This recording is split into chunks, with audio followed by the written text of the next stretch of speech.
चलिए बच्चों, अब देखते हैं एग्जाम्पल्स। पहले देखते हैं एग्जाम्पल 5.7।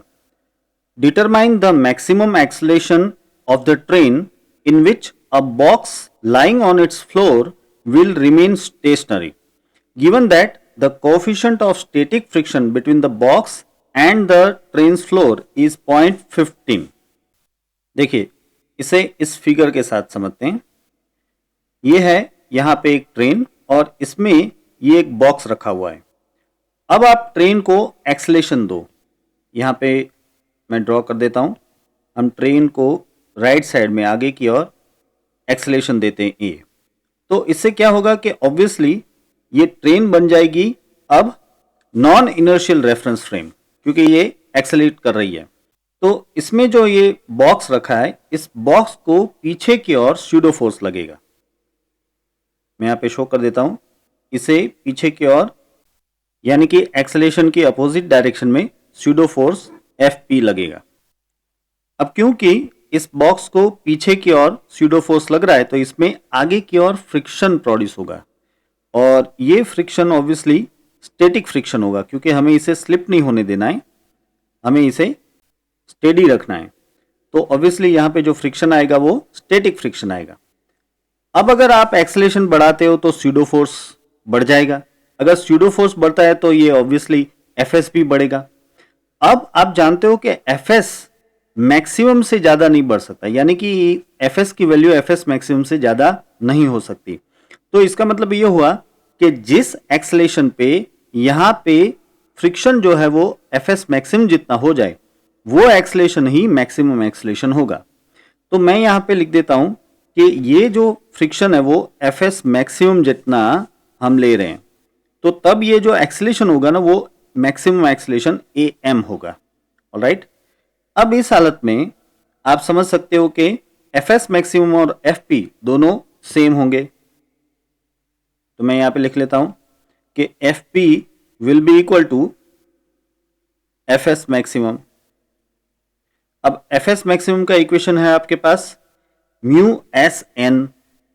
ऑलराइट, और Fp का इक्वेशन मैं लिख रहा हूं यहां पे, वो हो जाएगा am मैक्सिमम एक्सेलरेशन, और राइट साइड में आ जाएगा म्यू एस एन। अब देखिए n यानी आपको पता है mg होगा यहाँ पे, है कि नहीं।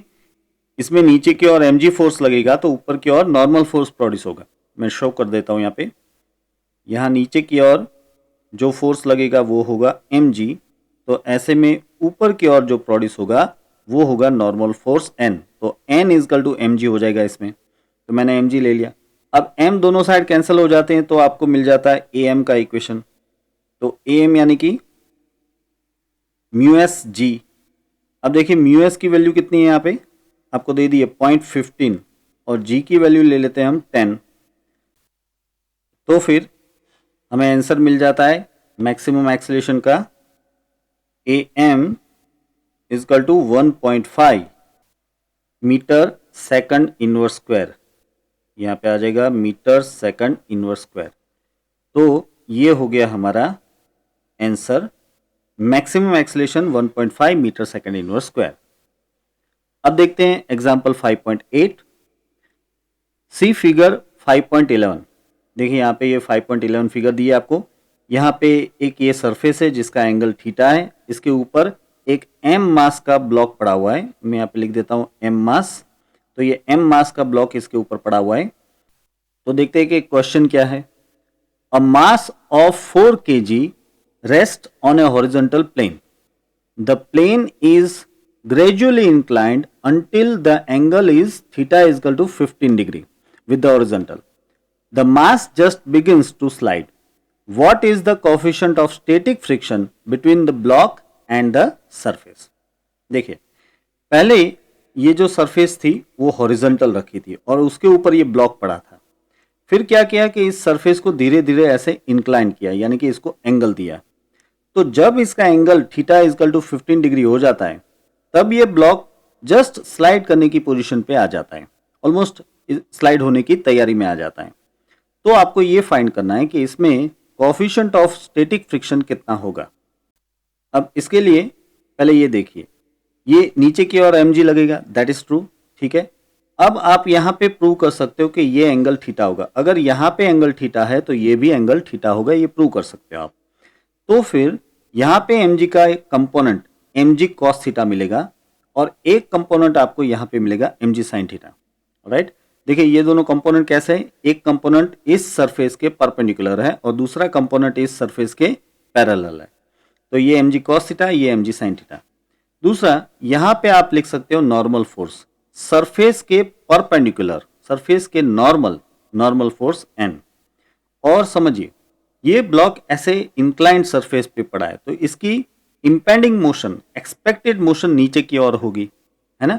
लेकिन फिर भी ये नीचे स्लाइड नहीं हो रहा, अभी होने की तैयारी में लेकिन हुआ नहीं है, तो ऑब्वियस सी बात है कि ऊपर की ओर इसे स्टैटिक फ्रिक्शन लग रहा होगा और ये स्लाइड होने की तैयारी में ही, इसका मतलब कि ये जो स्टैटिक फ्रिक्शन है वो मैक्सिमम स्टैटिक फ्रिक्शन होगा, यानी कि Fs मैक्सिमम होगा।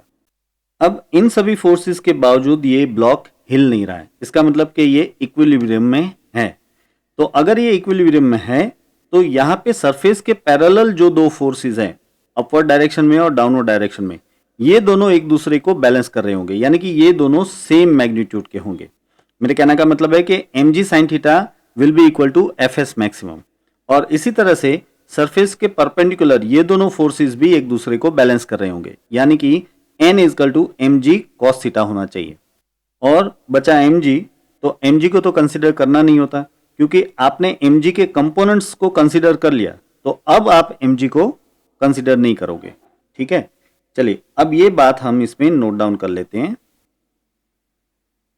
और इससे हमें इक्वेशंस मिलेंगे। देखिए पहला इक्वेशन मुझे मिल रहा है सरफेस के पैरेलल जो फोर्सेस है उसे कंपेयर करके, mg sin theta is equal to Fs maximum. ठीक है, अब इसे हम ऐसे भी लिख सकते हैं कि भाई mg sin theta is equal to Fs maximum का इक्वेशन है हमारे पास म्यू एस एन। ऑलराइट, ये हो गया इक्वेशन 1।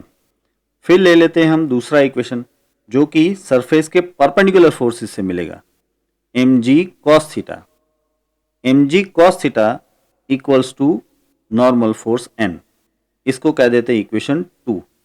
अब हम इन दोनों इक्वेशन से ये लिख सकते हैं फ्रॉम इक्वेशन 1 एंड 2। देखिए आप दोनों का रेशियो ले लीजिए, तो mg sin theta upon mg cos theta, यानी ऑब्वियस सी बात है कि tan थीटा हो जाएगा, और tan theta is equal to right side में देखिए mu S N upon N, यानी क्या बचेगा, सिर्फ म्यू एस। तो ये हो गया म्यू एस। तो इससे अब हम म्यू एस फाइंड कर लेंगे। Mu S is equal to tan theta, but theta आपको दे दिया है 15 डिग्री। ऑलराइट, तो अब ये tan 15 आपको मिलेगा कुछ 0.2680 करके, यानी कि अप्रोक्सीमेटली आप लिख सकते हो कि mu S is equal to 0.27। तो ये मिल गया आपको coefficient of static friction mu S is equal to 0.27। चलिए अब देखते हैं example 5.9। What is the acceleration of the block and trolley system shown in the figure 5.12। यहाँ पे ये है फिगर 5.12। अब देखिए यहाँ पे ये एक ट्रॉली लगाई हुई है, इसके साथ ये एक स्ट्रिंग बांधी हुई है और यहाँ पे है एक ब्लॉक। ठीक है, अब देख लीजिए कि इस ब्लॉक का जो मास है वो 3 kg है और इस ट्रॉली का मास 20 kg है। ऑलराइट, अब if the coefficient of kinetic friction between the trolley and the surface is 0.04, what is the tension in the string? Take G is equal to 10 meter per second square, neglect the mass of the string। यानी कि इस trolley को इस string के साथ, इस block के साथ जोड़ के रखा हुआ है। ऑलराइट, तो ऐसे में ये ब्लॉक नीचे की ओर एक्सलेट होगा और तो ट्रॉली इस तरफ एक्सलेट होगी। मैं इसे शो कर देता हूँ। देखिए ट्रॉली का एक्सलेशन इस तरफ होगा राइट साइड में, सपोज के a जितना, और ये ब्लॉक जो है इसका एक्सलेशन नीचे की ओर होगा और वो भी ऑब्वियसली a जितना ही होगा क्योंकि दोनों ही स्ट्रिंग से बंधे हुए हैं, तो दोनों का एक्सलेशन अलग नहीं हो सकता। ऑलराइट, तो पहले तो आपको ये एक्सलेशन कितना है वो फाइंड करना है, एक बात। दूसरी बात कि आपको यहाँ पे इस सरफेस के लिए कोफिशिएंट ऑफ फ्रिक्शन दे दिया है, तो आपको इसमें जो टेंशन प्रोड्यूस होता है वो फाइंड करना है। यहाँ पे आपको स्ट्रिंग में जो टेंशन प्रोड्यूस होता है वो फाइंड करना है। देखिए यहाँ पे ये टेंशन टी इस तरफ और यहाँ पे ये टेंशन टी ऐसे ऊपर की ओर दिखाया हुआ है। आपको पता है कि पूरी स्ट्रिंग में टेंशन सेम ही होता है, तो यहाँ भी टी और यहाँ भी टी, तो हमें ये टेंशन टी फाइंड करना है। अब सबसे पहले तो हम इस ब्लॉक के बारे में बात कर लेते हैं। मैं यहाँ पे लिखता हूं फॉर ब्लॉक। यहां पे आप देख पा रहे हो कि ब्लॉक नीचे की ओर एक्सलेटेड मोशन ले रहा है, राइट। मैं यहाँ पे शो कर देता हूं। ये हो गया ब्लॉक जिसका मास है सपोज कि m करके। तो इस ब्लॉक के ऊपर एक फोर्स नीचे की ओर लग रहा है जो कि mg होगा, और वो दे दिया आपको 30 न्यूटन, और एक फोर्स ऊपर की ओर लग रहा है टेंशन टी।